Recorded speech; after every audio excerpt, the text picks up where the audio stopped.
too, also has to do with energy as well. And that is that I have heard that energy is translated, again, if we'll use negative energy that somebody may have, translated into other inanimate objects that they may be around, such as furniture that they may sit on, clothing that they may wear, etc. We're not going to disagree with that, because everything, an artist who is in joy and paints a painting, only those who are in that mode will connect with that painting on that level. And if an artist has painted something in misery, only those who are in misery will connect with that painting. Things do, because everything is energy, and things are influenced by the energy that is offered. There's no question about that. But that would just drive you crazy. All you have to do is get into the receptive mode and attract to yourself the things that match that energy. It's so much simpler, rather than trying to figure out what the energy of anything is. I'm not trying to do that. It's just something that I desire to know. And the reason... Someone said to us one day, many years ago, I've moved into a house and it feels awful. I sense that something bad happened in this house. And I've been advised, he said, by some others to light some sage on fire and do some rituals and do something to drive away this evil energy, was the way he was putting it at that time. And we said, or you could just get happy and fill the place up with you.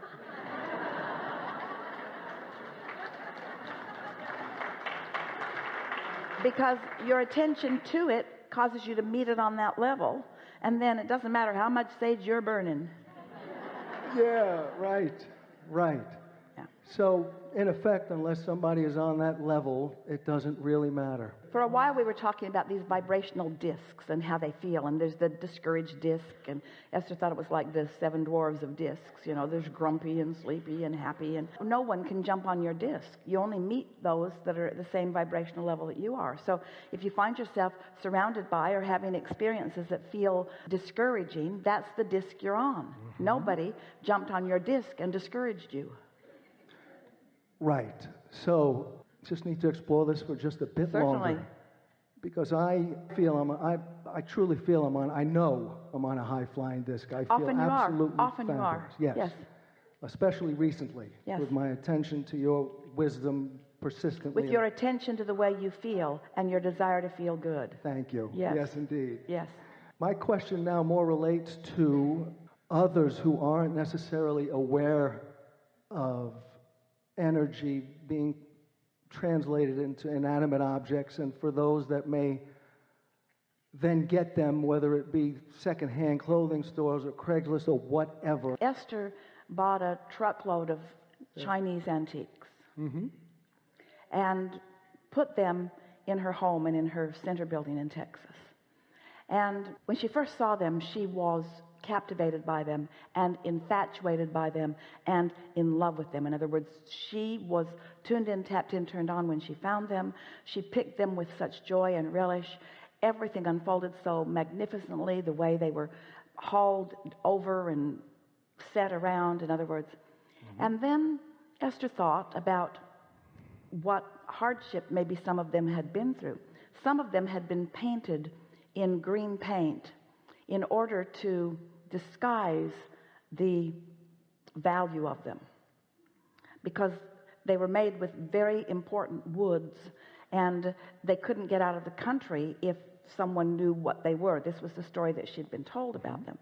So after she received them and she began looking at some of them that had been restored to their natural beauty, although they are very, very old, Esther wondered about them, and we said to her, there has been a lot of attention on these because they are very, very old pieces. So there was the original artist who was inspired to it.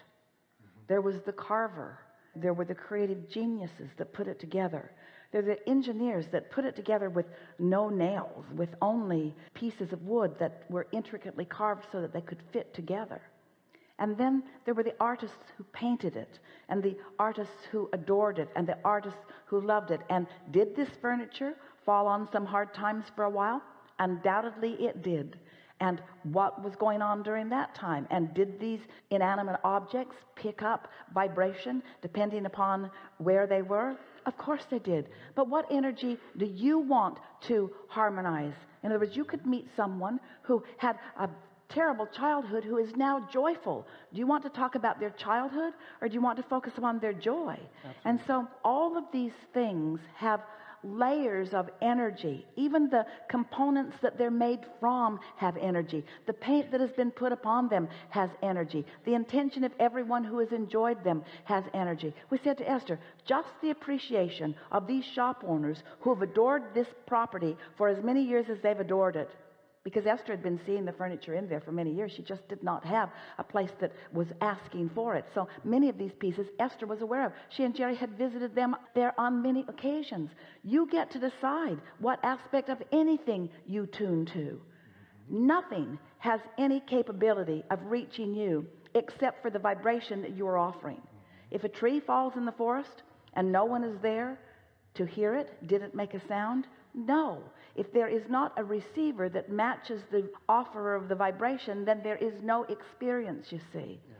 So we wouldn't spend any time wondering what happened to anyone or anything before we got there. We would just focus upon who we are and let it come to meet us, because that's always the way these energies work. Whatever your vibration is, everything around must acquiesce or go someplace else.